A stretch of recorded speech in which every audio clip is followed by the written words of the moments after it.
Jika slik OJK kalian buruk atau kalian kena blacklist, apakah mempengaruhi orang-orang yang ada di keluarga kalian? Atau dengan kata lain, satu rumah atau satu kakak? Hal ini banyak dipertanyakan orang, ngaruh nggak sih slik OJK itu berhubungan satu dengan yang lain?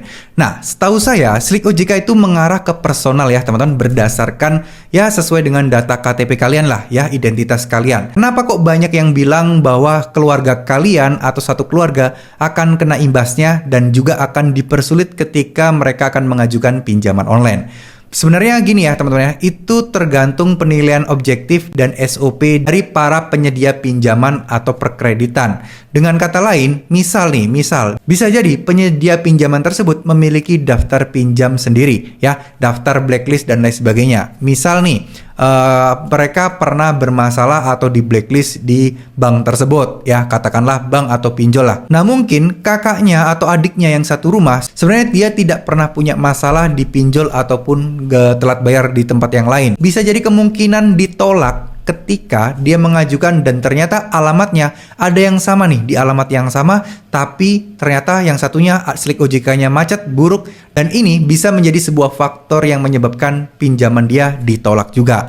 Namun nggak semua dan nggak 100% ya teman-teman. Ada juga pengalaman teman saya itu yang kakaknya itu slik OJK-nya sudah buruk ya, atau dengan kata lain sudah di blacklist BI checking karena kartu kredit. Sudah tahunan lah ya, sudah tahunan kartu kredit dan masih ada slik OJK kredit macetnya. Kemudian teman saya itu memang orangnya aktif menggunakan kartu kredit, terus kemudian pay letter itu bayarnya tepat waktu dan nggak pernah telat serta pembayarannya bagus. Dia ketika mengajukan pinjaman itu masih diterima. Nah ini nih, jadi kita nggak bisa lihat sepotong-sepotong aja ya, apakah semua keluarga kita akan terdampak atau enggak. Secara tidak langsung mungkin iya, tapi secara formal sebenarnya tidak akan terdampak. Balik lagi tergantung SOP masing-masing. Nah, sedangkan kayak contoh kasus teman saya, dia memiliki histori dan memiliki riwayat peminjaman atau perkreditan yang bagus. Sehingga kalau misalnya dia ini bagus, tentu saja akan menjadi pertimbangan lain ya, meskipun kakaknya atau adiknya slik OJK-nya bermasalah atau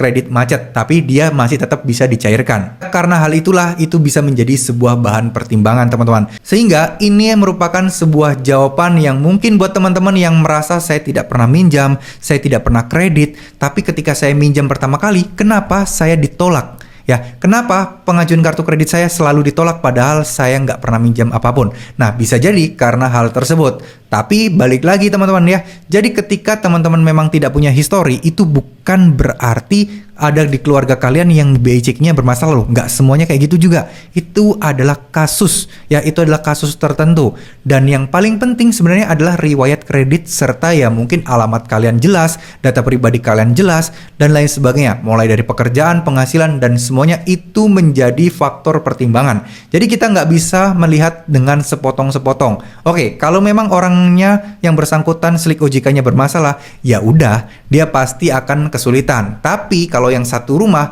masih akan ada kemungkinan untuk bisa lolos dan juga bisa diterima. Tergantung apakah beliau memiliki histori yang bagus atau apakah SOP dari aplikasi pinjaman online tersebut atau bank tersebut memang sengaja mengizinkan untuk proses pencairan tersebut. Jadi mungkin segitu dulu video kali ini. Semoga video ini bisa memberikan kalian gambaran kenapa sih kok ada orang yang slik OJK-nya bagus tapi orang di satu rumah ada yang jelek tapi dia tetap kesulitan mendapat pinjaman. Ya ini mungkin menjadi salah satu jawaban yang bisa kalian dapatkan. Ya semoga teman-teman bisa mendapatkan manfaat dari video ini, dan buat teman-teman yang mempunyai pengalaman yang sama terkait masalah slik OJK ini bisa silahkan tulis di kolom komentar. Siapa tahu informasi dari kalian, pengalaman pribadi kalian menjadi sesuatu yang berharga untuk orang lain ketika membaca komentar kalian tersebut. Terima kasih. Wassalamualaikum warahmatullahi wabarakatuh.